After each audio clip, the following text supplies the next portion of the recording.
ده.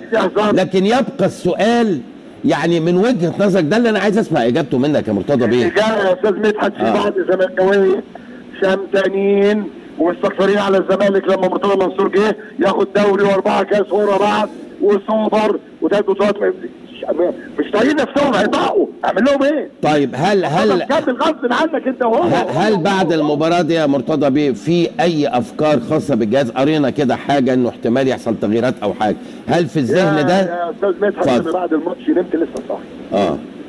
فالافكار دي لا، في مجلس اداره يقعد ويشترك في مسؤوليه. تمام. وخلاص الموسم خلص. والموسم مش خلص النهارده، الموسم خلص قبل كده. صحيح. وانا قلت قبل كده هذه مباراه يهمني انا شخصيا. ليه؟ لان انا لما اخد حكم اروح محكمه واخد حكم اعاده ماتش المخصم 3 بونت عشان خلاص بقى غير زي موضوع خلاص ولا عزيمه ولا عندي لازمه واطلع الحكم خلاص انا اللي اعطاء. تمام. لكن في لعيبه لا تستحق تلبس في نادي الزمالك. مش هعمل كده.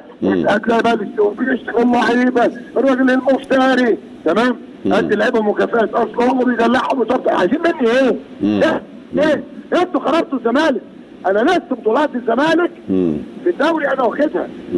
مع جمال ابراهيم دوري عرضه رئيس مكتب تنفيذ 3 مرات، جمال درويش 5 ودوري نص الزمالك 16 دوري. انتوا مش واخدين بالكم. نصهم مرتضى منصور، نصهم انا. انتوا مش واخدين بالكم. طيب يعني حتى هذه اللحظه مفيش اي افكار خاصه بالفتره، يعني خلاص الدوري خلص.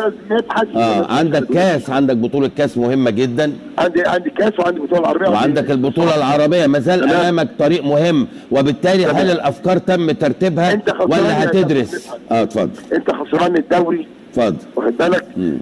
الفتره الثانيه بتاعت محمد حلمي لما 15 ربع خلاص. نعم. انا بقى بسال سؤال واضح. بدل ما تقعد تتكلم ما تناقشني يا اخي، لو انت راجل ناقشني زي ما مدحت شلبي كده بيناقشني وتقول لي لا انت كذا ولا انت غلطت في كذا عشان ارد عليك. خلاص. لا احنا مش هنحط يعني حوارات جانبيه مرتضى بيه. انا بأدير الحوار وبأدير الحوار جدا، وحضرتك بتجاوبني. اي حد عنده سؤال اي حد. انت مش خدت دوري وكاس بعد زمان 20 سنه توقف. تمام. محدش يقدر ينكر ده، محدش يقدر ينكر ده. هو اللي بيحلموا بيه دوت انا اللي مشيته ولا هو هرب عند قطر؟ ده بعد 3 اشهر قال لك شتمني في السوبر وكان بيتدخل. يا ريتني بتدخل، يا ريتني بقى بتدخل. لما اتدخلت يا عم كنت واخد دوري وكاس مع بعض. تمام. قاعد يقول لك بيتدخل خلاص ابعد. تمام. لما كنت بتدخل والعين الحمراء بتبان ليه وللعيبه خدت دوري وكاس. لما بعدت عشان الاعلام واخد بالك ولوك للاسف الشديد اللي احنا شايفينه دلوقتي. يقول لك لاعب هربان، المدرب بتاعه قال لي هربان، الدكتور قال لي هربان، انا بقيت خدام بتشتم عشانه. اللي هو الشناوي يعني، اللي هو الشناوي. بقول لك انا اهو هربان. ومش اول مره انا اللي عمال اتشتم وشفت اعمل ايه مع اللاعب وشفت. طب الحمد لله النهارده كان عندنا مولد نجم جديد.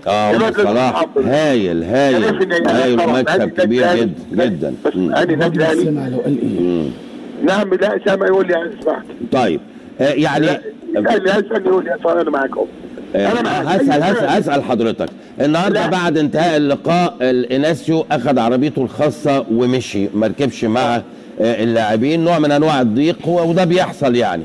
لكن تصور حضرتك هل الزمالك من وجهة نظرك هيحقق شيء مع اناسيو؟ احساسك الشخصي؟ لا اسال بقى عندك في الفيلسوف ايمن يونس اساله عشان يبقى قدام مصر كلها. هو هو قال وجهة نظره وكلنا قلنا وجهة نظرنا. انا لسه صح يا كابتن دلوقتي. انا هقول لحضرتك اقسم بالله العظيم انا ما فطرت لغايه دلوقتي ولا حطيت. الله يكون في عونك، الله يكون في عونك. المسؤوليه كبيره وجماهير. اللهم اسمع بس يا بيه. اللهم اكفيني شر اصدقائي اعدائنا كفيل بيهم. تمام.